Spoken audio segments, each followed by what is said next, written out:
All right, so we're going to summarize what we learned today. Today's learning objectives focused on four predominant areas.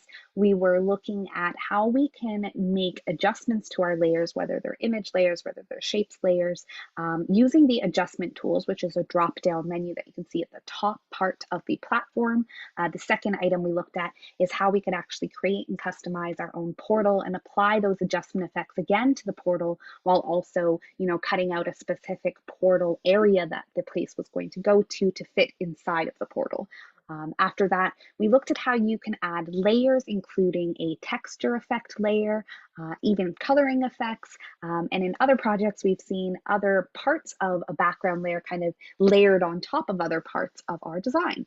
The last thing that we went over is how we can add kind of a custom glowing logo to our designs so that it appears either in the corner of our designs or in other areas as we're working through it.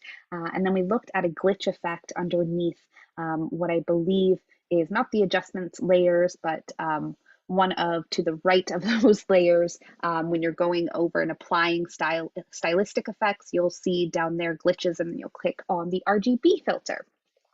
As our design challenge today, we went into creating this fantasy design that looks at that magical portal or futuristic portal.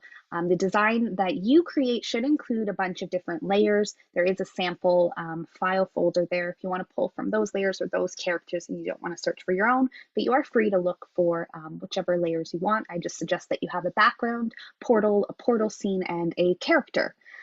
You're also going to enhance all of these layers, applying different adjustment effects. As you see, the three main ones that we focused on were auto pop, hue and saturation, and temperature and tint. And then you can go in and customize your portal, arrange and adjust the portal scene to fit inside and make sure it looks the way that you want. Feel free to apply any additional adjustment effects as needed.